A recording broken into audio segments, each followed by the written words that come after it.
ഓം ശ്രീരാമചന്ദ്രായ നമ. എല്ലാ സജ്ജനങ്ങൾക്കും വിനീതമായ നമസ്കാരം. ഇന്ന് ശ്രീ വാൽമീകി രാമായണം യുദ്ധകാണ്ഡത്തിലെ 15-ാം സർഗമാണ് വ്യാഖ്യാനിക്കുന്നത്. സർഗത്തില് പറയുകയാണ്, ബൃഹസ്പതിക്ക് തുല്യബുദ്ധിയായിരിക്കുന്ന വിഭീഷണന്റെ വചനം വല്ലപാടും കേട്ട് രാക്ഷസ വീരമുഖ്യനും മഹാത്മാവുമായിരിക്കുന്ന ഇന്ദ്രജിത്ത് ഇപ്രകാരം പറഞ്ഞു: അച്ഛാ, അങ്ങയുടെ അനുജൻ നിരർത്ഥകമായും ഭയപൂർണമായും പറഞ്ഞ വാക്ക് എന്താണ്? ഈ കുലത്തിൽ പിറക്കാത്തവൻ പോലും ഇമ്മാതിരി പറയുകയുമില്ല, പ്രവർത്തിക്കുകയുമില്ല. സത്വേന വീരേണ പരാക്രമേണ ശൗര്യേണ ധൈര്യേണ ച തേജസാ ച. വീര്യം, ബലം, പരാക്രമം, ശൗര്യം, ധൈര്യം, തേജസ് ഇവയൊന്നുമില്ലാതെ ഈ വംശത്തില് ഒരുവനേ ഉള്ളൂ, ഇളയച്ഛനായിരിക്കുന്ന ഈ വിഭീഷണൻ മാത്രം. രാക്ഷസ, ആ രാജപുത്രന്മാരെന്ത്? നമ്മിൽ വെച്ച് നിസാരനായ രാക്ഷസന് പോലും അവരെ കൊല്ലാൻ കഴിയും. ഭീരു, നീ എന്താണ് ഇങ്ങനെ ചൊല്ലുന്നത്? ത്രിലോകനാഥോ നനു ദേവരാജ ശക്രോമയാ ഭൂമിതലേ നിവിഷ്ട ഭയാർദിതാശ്ചാവിദിശ പ്രപന്ന സർവേ തഥാ ദേവഗണാ സമഗ്രാഹ.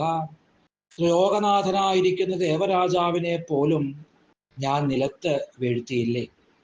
അപ്പോൾ പേടിച്ചറിഞ്ഞ ദേവഗണങ്ങളെല്ലാം നാലുപാടും ഓടിയില്ലേ? ഐരാവതോ വിസ്വരമുന്നതൻസ നിപാതിതോ ഭൂമിതലേ മയാതോ. ഞാൻ ഐരാവതത്തെ അപശബ്ദത്തിൽ അലറുമാല നിലത്തു വീഴ്ത്തി. അതിൻ്റെ കൊമ്പുകൾ പണിപ്പെട്ട് പറിച്ചെടുത്ത് ദേവഗണങ്ങളെയെല്ലാം പേടിപ്പിച്ച് ഓടിച്ചു. ദേവന്മാരുടെ പോലും അഹന്ത തീർത്തവനും ദൈത്യന്മാർക്ക് പോലും അഴൽ ചേർത്തവനും അതിവീരനുമായ ഞാന് മനുഷ്യരും നിസാരന്മാരുമായിരിക്കുന്ന നരേന്ദ്രപുത്രന്മാരെക്കാള് അശക്തൻ എന്ന് വരുന്നത് എങ്ങനെയാണ്? ശസ്ത്രധരന്മാര് ശ്രേഷ്ഠനായിരിക്കുന്ന വിഭീഷണൻ ഇന്ദ്രതുല്യനും അദൃശ്യനും അതിതേജസ്വിയുമായിരിക്കുന്ന ഇന്ദ്രജിത്തിന്റെ ആ വചനം കേട്ട് പൊരുളേറിയ വാക്കുകളില് ഇങ്ങനെ പറഞ്ഞു: താതമന്ത്രേ തവ നിശ്ചയോസ്തി. കുഞ്ഞെ, മന്ത്രത്തിൽ നിനക്ക് നിശ്ചയമില്ല. നീ ഇപ്പോഴും അപക്വബുദ്ധിയായിരിക്കുന്ന ബാലനാണ്. ബാലസ്തമദ്യാപ്യ വിവക്വബുദ്ധി. അതുകൊണ്ടാണ് ആത്മനാശത്തിനായിട്ട് അർത്ഥശൂന്യമായിരിക്കുന്ന നിരവധി വാക്കുകൾ നീ പുലമ്പിയത്. ഇന്ദ്രജിത്തെ, നീ രാവണന്റെ പുത്രനെന്നു പേരുള്ള മിത്രമുഖനായിരിക്കുന്ന ശത്രുവാണ്. രാമനിൽ നിന്ന് ഇവനുണ്ടായ വിനാശം കേട്ടിട്ട് നീ മോഹത്താല് കൊണ്ടാടുകയല്ലേ ചെയ്യുന്നത്? നീ ദുർമതിയും വധാർഹനുമാണ്. നിന്നെ ഇവിടെ എത്തിച്ചവനും വധാർഹനാണ്. ബാലനും നിർബന്ധ ബുദ്ധിയും സാഹസികനുമായ നിന്നെ മന്ത്രജ്ഞന്മാരുടെ സംഘത്തില് അവൻ പ്രവേശിപ്പിച്ചല്ലോ. ഇന്ദ്രജിത്തെ, മൂഢനും ദുഷ്ടനും അവിനീതനും ധിഷ്ണ സ്വഭാവിയും അല്പബുദ്ധിയും അത്യന്തം ദുർമതിയുമായിരിക്കുന്ന നീ ബാലത കൊണ്ടാണ് ഇങ്ങനെ പറയുന്നത്.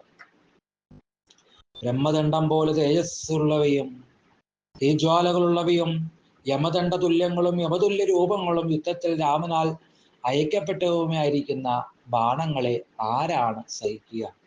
ധനാനി രത്നാനി വിഭൂഷണാനി പാസാംസി ദിവ്യാനി മണീംശ ചിത്രാൻ. രാജൻ, ധനങ്ങളും രത്നങ്ങളും വിഭൂഷണങ്ങളും ദിവ്യങ്ങളായിരിക്കുന്ന വസ്ത്രങ്ങളും വിചിത്രങ്ങളായിരിക്കുന്ന മണികളും ദേവിയായ സീതയെയും രാമന് സമർപ്പിച്ച് നമുക്കിവിടെ അഴലകന്ന് വസിക്കാം. അപ്പോൾ ഇങ്ങനെ ഹിതകരമായിരിക്കുന്ന വാക്ക് വിഭീഷണൻ വീണ്ടും ചൊല്ലുന്നതാണ് ഈ സർഗത്തിൽ നമ്മൾ കേൾക്കുക.